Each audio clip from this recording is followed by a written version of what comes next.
20 years after. Chapter 64. Whitehall. The Parliament condemned Charles to death, as might have been foreseen. Political judgments are generally vain formalities, for the same passions which give rise to the accusation ordain to the condemnation. Such is the atrocious logic of revolutions. Although our friends were expecting that condemnation, it filled them with grief. D'Artagnan, whose mind was never more fertile in resources than in critical emergencies, swore again that he would try all conceivable means to prevent the denouement of the bloody tragedy. But by what means? As yet he could form no definite plan. All must depend on circumstances. Meanwhile, it was necessary at all hazards, in order to gain time, to put some obstacle in the way of the execution on the following day, the day appointed by the judges.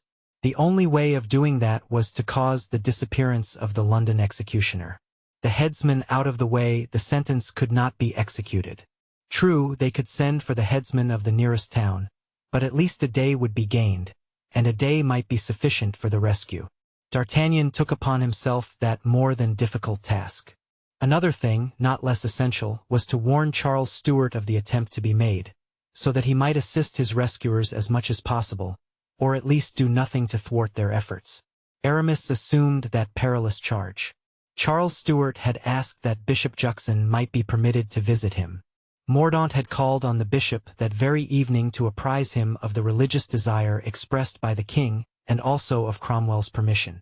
Aramis determined to obtain from the bishop, through fear or by persuasion, consent that he should enter in the bishop's place, and clad in his sacerdotal robes, the prison at Whitehall. Finally, Athos undertook to provide, in any event, the means of leaving England, in case either of failure or of success. The night having come, they made an appointment to meet at 11 o'clock at the hotel, and each started out to fulfill his dangerous mission. The palace of Whitehall was guarded by 3 regiments of cavalry, and by the fierce anxiety of Cromwell, who came and went or sent his generals or his agents continually. Alone in his usual room, lighted by 2 candles, the condemned monarch gazed sadly on the luxury of his past greatness, just as at the last hour one sees the images of life more mildly brilliant than of yore. Parry had not quitted his master, and since his condemnation had not ceased to weep. Charles, leaning on a table, was gazing at a medallion of his wife and daughter. He was waiting first for Juxon, then for martyrdom. At times he thought of those brave French gentlemen who had appeared to him from a distance of 100 leagues, fabulous and unreal, like the forms that appear in dreams. In fact, he sometimes asked himself if all that was happening to him was not a dream, or at least the delirium of a fever. He rose and took a few steps as if to rouse himself from his torpor, and went as far as the window. He saw glittering below him the muskets of the guards. He was thereupon constrained to admit that he was indeed awake and that his bloody dream was real.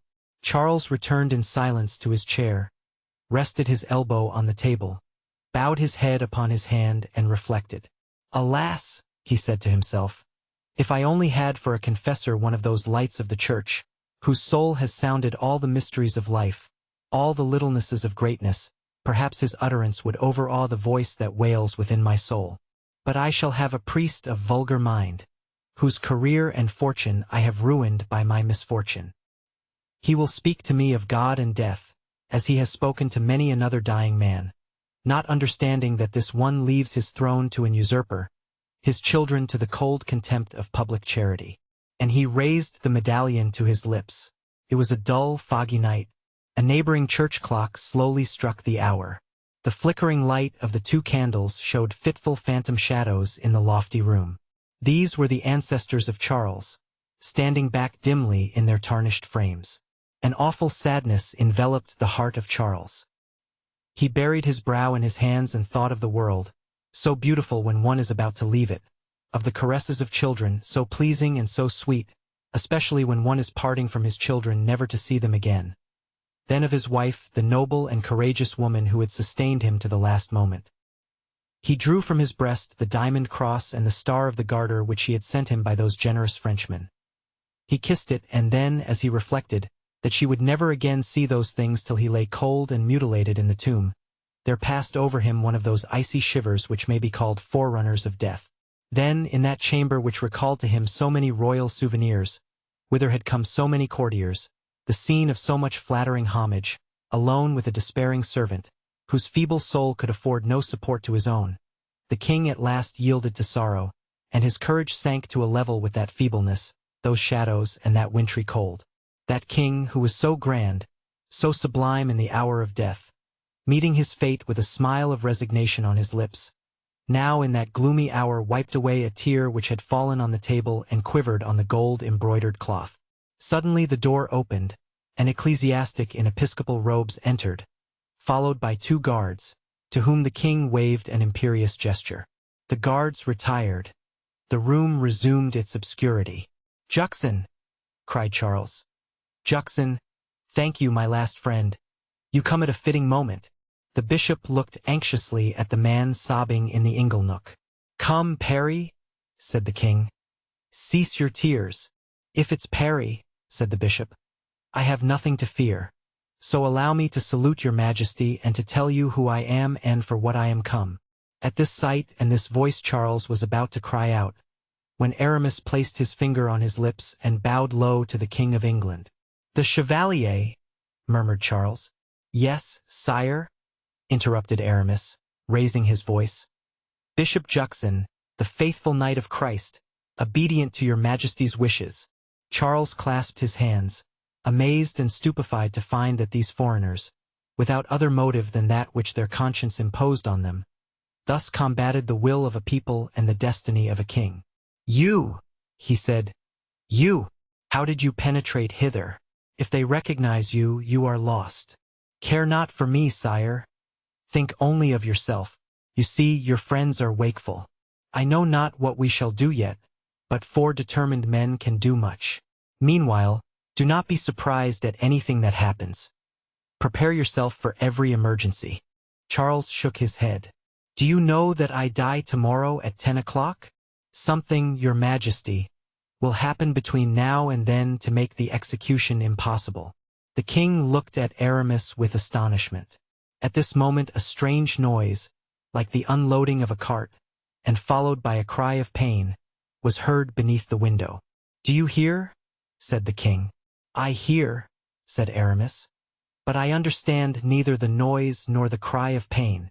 "I know not who can have uttered the cry," said the king, "but the noise is easily understood. Do you know that I am to be beheaded outside this window? Well, these boards you hear unloaded are the posts and planks to build my scaffold. Some workman must have fallen underneath them and been hurt." Aramis shuddered in spite of himself. "You see," said the king, "that it is useless for you to resist. I am condemned. Leave me to my death." "My king," said Aramis, "they well may raise a scaffold, but they cannot make an executioner." "What do you mean?" asked the king. "I mean that at this hour the headsman has been got out of the way by force or persuasion. The scaffold will be ready by tomorrow, but the headsman will be wanting, and they will put it off till the day after tomorrow." "What then?" said the king. "Tomorrow night we shall rescue you." "How can that be?" cried the king, whose face was lighted up, in spite of himself, by a flash of joy. "Oh, sir," cried Parry, "may you and yours be blessed." "How can it be?" repeated the king. "I must know, so that I may assist you if there is any chance."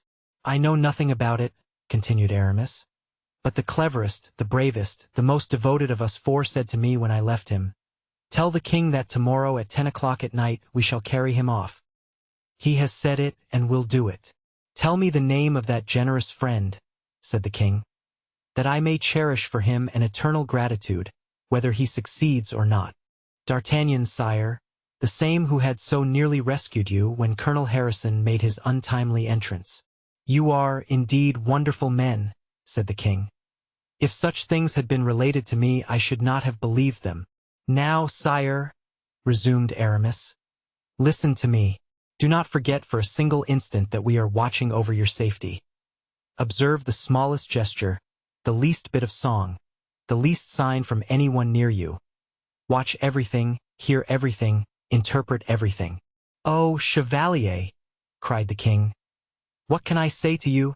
There is no word. though it should come from the profoundest depth of my heart, that can express my gratitude. If you succeed, I do not say that you will save a king. No, in presence of the scaffold as I am, royalty, I assure you, is a very small affair. But you will save a husband to his wife, a father to his children. Chevalier, take my hand. It is that of a friend who will love you to his last sigh. Aramis stooped to kiss the king's hand, but Charles clasped his and pressed it to his heart. At this moment a man entered, without even knocking at the door. Aramis tried to withdraw his hand, but the king still held it. The man was one of those Puritans, half preacher and half soldier, who swarmed around Cromwell. "What do you want, sir?" said the king. "I desire to know if the confession of Charles Stuart is at an end," said the stranger. "And what is it to you?" replied the king. "We are not of the same religion." "All men are brothers," said the Puritan. "One of my brothers is about to die, and I come to prepare him." "Bear with him," whispered Aramis. "It is doubtless some spy." "After my reverend Lord Bishop," said the king to the man. "I shall hear you with pleasure, sir." The man retired, but not before examining the supposed Juxon with an attention which did not escape the king. "Chevalier," said the king when the door was closed, "I believe you are right, and that this man only came here with evil intentions. Take care that no misfortune befalls you when you leave." "I thank your majesty," said Aramis. "But under these robes I have a coat of mail, a pistol, and a dagger." "Go then, sir, and God keep you." The king accompanied him to the door, where Aramis pronounced his benediction upon him, and passing through the anterooms, filled with soldiers, jumped into his carriage and drove to the bishop's palace. Juxon was waiting for him impatiently. "Well," said he on perceiving Aramis, "everything has succeeded as I expected. Spies, guards, satellites, all took me for you, and the king blesses you while waiting for you to bless him. May God protect you, my son, for your example has given me at the same time hope and courage." Aramis resumed his own attire and left Juxon with the assurance that he might again have recourse to him. He had scarcely gone 10 yards in the street when he perceived that he was followed by a man, wrapped in a large cloak. He placed his hand on his dagger and stopped. The man came straight toward him. It was Porthos. "My dear friend," cried Aramis. "You see, we had each our mission," said Porthos. "Mine was to guard you, and I am doing so. Have you seen the king?" "Yes, and all goes well. We are to meet our friends at the hotel at 11. It was then striking 10:30 by St. Paul's. Arrived at the hotel, it was not long before Athos entered. "All's well," he cried as he entered. "I have hired a cedar wherry as light as a canoe, as easy on the wing as any swallow. It is waiting for us at Greenwich, opposite the Isle of Dogs, manned by a captain and 4 men, who for the sum of £50 sterling will keep themselves at our disposition 3 successive nights. Once on board, we drop down the Thames, and in 2 hours are on the open sea. In case I am killed, the captain's name is Roger and the skiff is called the Lightning. A handkerchief, tied at the 4 corners, is to be the signal." Next moment D'Artagnan entered. "Empty your pockets," said he. "I want £100, and as for my own," and he emptied them inside out. The sum was collected in a minute. D'Artagnan ran out and returned directly after. "There," said he, "it's done. Oof, and not without a deal of trouble, too." "Has the executioner left London?" asked Athos. "Ah, you see that plan was not sure enough. He might go out by one gate and return by another." "Where is he, then?" "In the cellar." "The cellar? What cellar?" "Our landlord's, to be sure. Mousqueton is propped against the door, and here's the key." "Bravo!" said Aramis. "How did you manage it?" "Like everything else, with money. But it cost me dear." "How much?" asked Athos. £500. "And where did you get so much money?" said Athos. "Had you, then, that sum?" "The Queen's famous diamond," answered D'Artagnan with a sigh. "Ah, true," said Aramis. "I recognized it on your finger." "You bought it back, then, from Monsieur de Essarts?" asked Porthos. "Yes, but it was fated that I should not keep it." "So, then, we are all right as regards the executioner," said Athos. But unfortunately every executioner has his assistant, his man, or whatever you call him. And this one had his, said D'Artagnan. But, as good luck would have it, just as I thought I should have two affairs to manage, our friend was brought home with a broken leg. In the excess of his zeal, he had accompanied the cart containing the scaffolding as far as the king's window, and one of the crossbeams fell on his leg and broke it. "Ah!" cried Aramis. "That accounts for the cry I heard." "Probably," said D'Artagnan. But as he is a thoughtful young man, he promised to send 4 expert workmen in his place to help those already at the scaffold, and wrote the moment he was brought home to Master Tom Lowe, an assistant carpenter and friend of his, to go down to Whitehall with 3 of his friends. Here's the letter he sent by a messenger, for 6pence, who sold it to me for a guinea. "And what on earth are you going to do with it?" asked Athos. "Can't you guess, my dear Athos? You, who speak English like John Bull himself, are Master Tom Lowe, we, your 3 companions. Do you understand it now?" Athos uttered a cry of joy and admiration, ran to a closet and drew forth workmen's clothes, which the 4 friends immediately put on. They then left the hotel, Athos carrying a saw, Porthos a vice, Aramis an axe, and D'Artagnan a hammer and some nails. The letter from the executioner's assistant satisfied the master carpenter that those were the men he expected.